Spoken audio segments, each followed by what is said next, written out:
जय हिंद दोस्तों। आज की टॉपिक हिस्ट्री यानी कि इतिहास। ठीक है, अब इतिहास क्या होता है इसके बारे में हम जानते हैं कि इतिहास हम किसे कहते हैं। ठीक है, तो इतिहास वो चीज़ होती है जो कि हमारे कुछ समय पहले अतीत में बीत गई हो। ठीक है, अब बीतने के लिए चीज़ें तो कल भी बीत सकती हैं। ठीक है, तो कुछ लोगों का मानना ये होता है कि अगर कल चीज़ें जो बीत गई, जैसे कि कल हम सुबह उठे, अब जो चीज़ें बीत गई कल के डेट में, गए लली मिल गई ली, तो इतिहास बदल कि नहीं, तो ऐसा कुछ नहीं है। ठीक है, जो कल की चीज़ें बीत गई हों उसे हम इतिहास कह सकते हैं, मगर इतिहास उसे ही कहते हैं जो एक तरह से इम्पोर्टेंस हो उसकी, कोई महत्वपूर्ण घटना हो, कोई ऐसी चीज़ें जिसका एक रीज़न हो। ऐसी कोई चीज़ें नहीं जिसका कोई रीज़न हो, ना ही कोई मतलब हो। ठीक है, अब कल जो काम किए वो हिस्ट्री है क्या? नहीं, वो हिस्ट्री नहीं है, क्योंकि वो एक तरह से महत्वपूर्ण नहीं है। अगर कोई ऐसी घटना जो कि महत्वपूर्ण हो, ठीक है, उसका कोई इंपॉर्टेंस हो, ठीक है, तो उसको हम हिस्ट्री कह सकते हैं। ठीक, तो अतीत में ऐसी ही बहुत सारी घटनाएं घटी हुई हैं जिसको हम इतिहास कहते हैं। ये हमारा इतिहास है। ठीक है, और इतिहास के जो जनक है उसको क्या कहा जाता है? जैसे एच से हिस्ट्री हो गया, उसी तरह हेरोडोटस जो है वो इतिहास के जनक कहलाते हैं। ठीक है, इतिहास के जनक। और कुछ लोगों का मानना ये होता है कि हिस्ट्री हम याद नहीं कर सकते। ठीक है, तो ठीक है, कुछ लोगों को समझ में नहीं आती है कोई सब्जेक्ट, जैसे कि किसी लोगों का इंटरेस्ट कंप्यूटर में होता है तो उसको कंप्यूटर ही ज़्यादा इंटरेस्ट में पढ़ने में मजा आता है, मगर इंग्लिश नहीं आएगा। ठीक है, कोई दूसरा सब्जेक्ट नहीं समझ में आएगा। कुछ लोगों का हिंदी में अच्छा होती है तो वो हिंदी में पढ़ने में इंटरेस्ट होता है, तो वो हिंदी अच्छे समझ पाते हैं, दूसरा सब्जेक्ट उनको समझने में थोड़ी सी दिक्कत होती है। तो उसी तरह हिस्ट्री है, अगर आपका थोड़ा भी इंटरेस्ट है और इसको सिस्टमैटिक ढंग से, मतलब स्टेप बाय स्टेप लेके जा रहे हैं, ठीक है, तो वो चीज़ें आपको ईजिली समझ में आएंगी। ठीक है, तो स्टार्ट करते हैं। पहले देखिए, हिस्ट्री स्टार्ट होती है कहाँ से? प्रागैतिहासिक से। ठीक है, प्रागैतिहासिक पहला जो ऑप्शन रहेगा प्रागैतिहासिक हम लोग पढ़ेंगे। प्रागैतिहासिक के बाद आद्यैतिहासिक। ठीक है, आद्यैतिहासिक, उसके बाद आता है ऐतिहासिक। अब इन तीनों में डिफरेंट क्या है सबसे पहले जान लेते हैं। प्रागैतिहासिक वो था, इस समय मानव जो था इसको लिखना पढ़ना कुछ नहीं आता था। ठीक है, तो इस समय एकदम मानव को कुछ नहीं आता था, बस उसको इतना मतलब रहता था खाओ पिया सूता बस। ठीक है, तो प्रागैतिहासिक में कोई लिखे हुए साक्ष्य नहीं मिलते हैं, इसीलिए इसको प्रागैतिहासिक कहा जाता है। ठीक है, इसमें मानव एक तरह से दलिद्र था, उसको कुछ नहीं पता था कि करना क्या है हमको।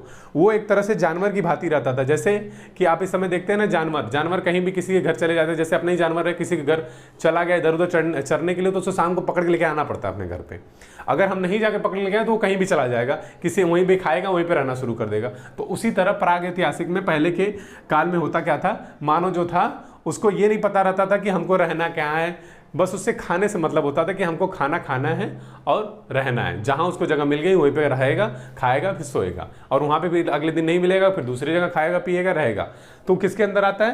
प्रागैतिहासिक के अंदर। ठीक है, अब उसके बाद आती है बात आद्य ऐतिहासिक। क्या होता है आद्य ऐतिहासिक में? क्या होता है, इससे थोड़ा सा चीज़ें धीरे धीरे चीज़ें बदलती जाती हैं। जैसे कोई सेक्टर हो गया, जैसे आईटी सेक्टर हो गया, तो पहले जो कंप्यूटर आते थे वो बहुत बड़े बड़े होते थे, धीरे धीरे टेक्नोलॉजी बढ़ती गई, अब क्या आते हैं एकदम छोटे छोटे। ठीक है, जो कि यूज़ करने में भी आसानी होती है। उसी तरह इतिहास भी धीरे धीरे बदलता गया, चीज़ें अपडेट होती गई, तब जाके अब इस समय सारी चीज़ें एकदम अच्छे से है। उसी तरह आद्य ऐतिहासिक में आता है, इसमें लिखे हुए साक्ष्य मिलते हैं लेकिन पढ़ नहीं सकते। ठीक है, इसमें लिखे हुए साक्ष्य मिलते हैं मगर पढ़ नहीं सकते। जैसे कि कुछ ऐसी चीज़, जैसे कुछ लोग कहते हैं ना डॉक्टर की राइटिंग पढ़ी नहीं जा सकती। ठीक है, वो जिसके पल्ले नहीं पड़ती वो बात की बात है, मगर उन लोगों का एक कोड होता है जो कि पढ़ा जा सकता है। मगर इसमें ऐसी चीज़ें लिख के गए ये सब कि ये सब इन्हीं लोगों को समझ में आता था, ऐसे सब थे। ठीक है, इसमें तो एक तरह से दलिद्र थे, लोगों को समझ ही नहीं आता था कहाँ लिखे कहाँ नहीं लिखे, कुछ पता नहीं चलता था, तो कोई समझ ही नहीं पाया कि कहाँ हुआ क्या था। बस चीज़ें क्या है कि लोगों को देखते हुए पता चला कि हाँ ये लोग का कुछ बस रहने खाने से मतलब है। उसी तरह आद्य ऐतिहासिक में हुआ क्या, आद्य ऐतिहासिक में इनको लिखना आता था मगर ऐसी चीज़ें लिख के गए कि कोई पढ़ ही नहीं सकता। ठीक है, तो और ऐतिहासिक में क्या है कि लिखी हुई चीज़ उन लोग लिखना भी जान गए थे और उस चीज़ों को पढ़ा भी जा सकता है। ठीक है, तो ऐतिहासिक में वो साक्ष्य, ऐतिहासिक के साक्ष्य अगर पूछा जाए तो उसमें लिखी हुई चीज़ें मिली भी हैं और लिखी हुई चीज़ों को पढ़ा भी जा सकता है।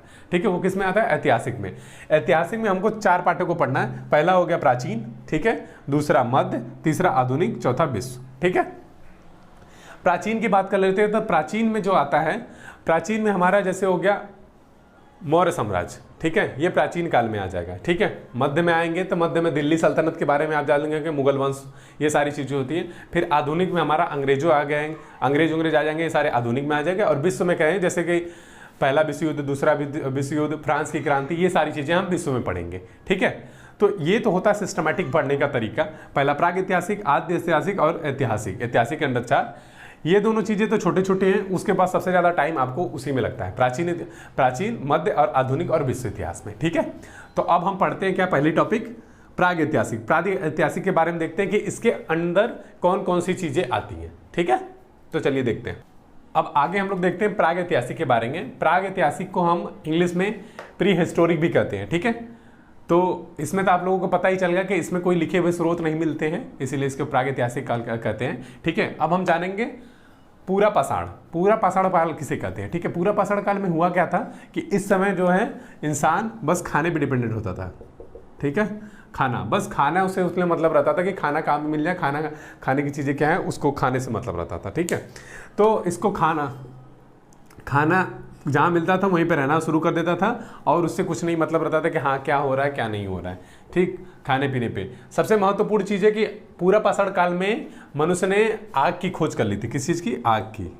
ठीक है, आग इस समय भी बहुत इंपॉर्टेंट है और उन्होंने पूरा पाषाण काल में ही आग की खोज कर ली थी, जिसकी सहायता से वो क्या करते थे, जानवरों को कोई भी चीज़ें हैं तो उसको जला के पका के जैसे भी खाना चाहते थे वो खाते थे या जो भी यूज़ करते थे। और इस समय आग की सबसे ज़्यादा ज़रूरत है। किसी को घर फूकना हुआ तो आग ले लीजिए।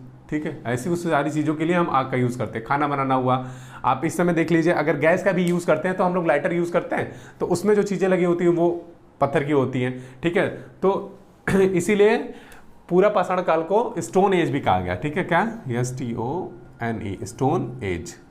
ठीक है, स्टोन एज भी कहा गया है। ठीक है, इस समय पत्थर की ज़्यादा चीज़ें यूज़ होती थी और इस समय पत्थर के जो हथियार रहते थे, हथियार जो होते थे बहुत बड़े बड़े होते थे, मतलब बड़े बड़े हथियार यूज़ होते थे।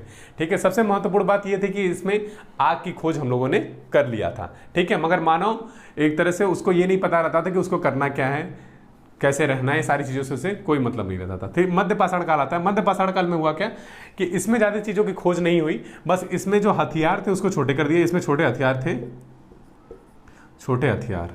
ठीक है, और दूसरा हो गया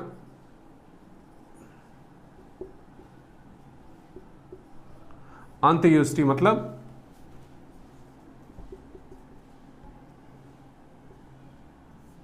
अंतिम संस्कार। इंसान जो है अंतिम संस्कार से करना सीख गया था। जैसे कि इस समय हम लोग हिंदू धर्म में देखते हैं कि हम लोग को जब कोई भी इंसान मर जाता है तो उसका अंतिम संस्कार किया जाता है ना, दाह संस्कार। ठीक है, तो उसी तरह आदमी जो इंसान था वो मध्य पाषाण काल में ही सीख गया था कि नहीं, अगर कोई इंसान मर जाता है तो उसको जैसे सबके अपने धर्म और रिलीजन के हिसाब से होता है, तो उसी तरह उसका अंतिम संस्कार करना सीख गया था। इसके पहले क्या था, इसके पहले उसको कोई मतलब नहीं रहता था, कौन मर रहा है कौन जी रहा है कोई मतलब नहीं है। ठीक है, जो जैसे चल रहा है चल रहा है। ठीक, तो इसमें बस 2 ही चीज़ों का हुआ था कि उसके हथियार छोटे हो गए थे और अंत्येष्टि, अंतिम संस्कार करना सीख गया था। ठीक, आता है नव पाषाण काल। नव पाषाण काल में हुआ क्या, नव पाषाण काल में बहुत सारी चीज़ों की खोज हुई। जैसे सबसे पहले महत्वपूर्ण हो गया कि खेती।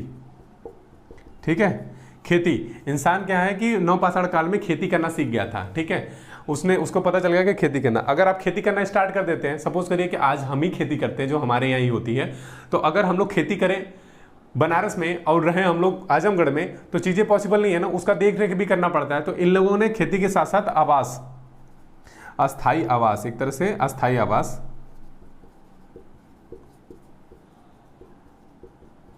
अस्थाई आवास भी बना लिया था। ठीक है, तो अस्थाई आवास बना लिया था। उसके बाद आता है कि अस्थाई आवास बन गया तो अब ऐसी कुछ चीज़ें, कुछ पालने वाली चीज़ें थी, तो उन्होंने सबसे पहले अगर जानवर की बात करें तो क्या पाला था, तो कुत्ता पाला था। क्या पाला था, ठीक है, मनुष्य ने तो पालतू चीज़ों में कुत्ता को सबसे पहले पालतू पशु पाला था। ठीक है, उसके बाद आता है खेती करना सीख गया, अस्थाई आवास हो गया, कुत्ता हो गया। ठीक है, और अनाज है। ठीक है, अनाज अगर ज़्यादा होगा तो एक जगह से दूसरी जगह लाने ले जाने के लिए दिक्कत होती है। अब कितना भी हम सर पे ढोके ले जाएं तो वो दिक्कत होगी। ठीक है, ज़्यादा अगर क्वांटिटी में तो उसको लाने ले जाने में दिक्कत होने लगती है। तो इन्होंने इसी समय में क्या, किस चीज़ की खोज कर दी, पहिया की भी खोज किसमें, नव पाषाण काल में हो गई। उसके बाद आता पहिया के साथ साथ इन्होंने मन का मतलब हो गया घड़ा।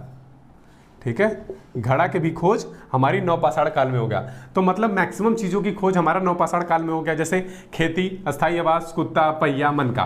ठीक है, इन सर मनका का यूज इसलिए करते थे जैसे कि अगर कुछ लोग कुछ समय पहले के होंगे तो उन लोगों को ये रहता होगा कि मतलब मन का मतलब घड़ा जो होता है उसमें सामान वामान रखने के लिए यूज़ करते थे। जैसे अब चावल गेहूं कुछ हो गया तो पहले लोग उसी में रखते थे मैक्सिमम चीज़ें, ठीक है। अभी भी कहीं कहीं यूज़ होता है, जैसे दही वही बैठाते हैं लोग तो उसको मटके में करके रखते हैं, ठीक है। तो मन का यूज़ होता था, ठीक।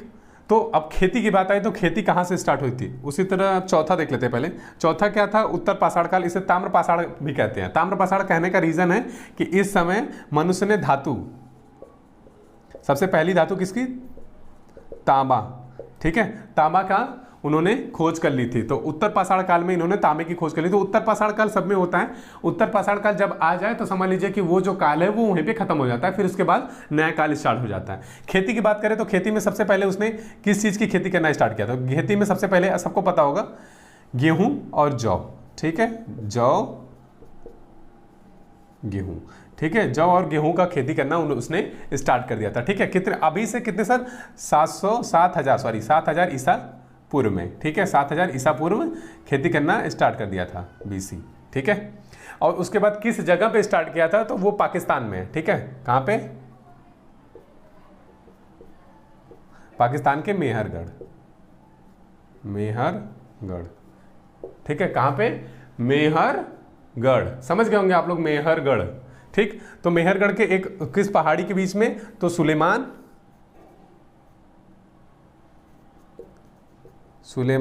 और किरधर,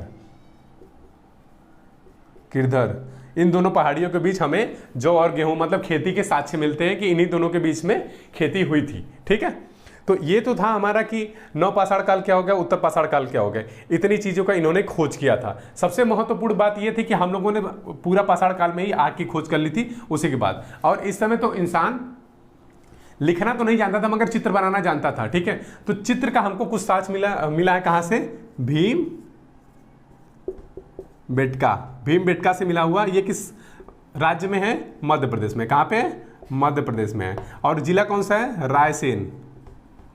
रायसेन जिला, ठीक है। रायसेन जिला से हमको चित्र के साक्ष्य मिलते हैं जो कि अब इतने भी खराब नहीं थे कि वो लोग समझ में ना आए। कुछ जानवरों के, ठीक है, कुछ ऐसी चीज़ें जैसे कि कुछ मनुष्य के, ठीक है, कुछ ऐसे हैं कि जैसे कि कुछ शिकार करते हुए, तो कुछ मतलब इशारों में उन्होंने बनाया था। जैसे हम लोग गाय वाय का छोटे बच्चे नहीं बनाते कि कुछ, हाँ, बस समझ में आता था कि हाँ ये लोग चित्र बनाना सीख गए थे। तो इतनी चीज़ें थी हमारे किसमें, प्रागैतिहासिक काल में, ठीक है। अब इसके बाद हमारा उत्तर ताम्र पाषाण के बाद हमारा स्टार्ट होता है फिर आद्य ऐतिहासिक, ठीक है। तो आज के लिए बस इतना रखते हैं। और आप लोगों को याद ही होगा कि हिस्ट्री के जो जनक है उसको किसको कहा जाता है, हेरोडोटस को, ठीक है। तो इसमें इतनी चीज़ें रहेंगी। अब इसके आगे का वीडियो हम नेक्स्ट वीडियो में देखेंगे।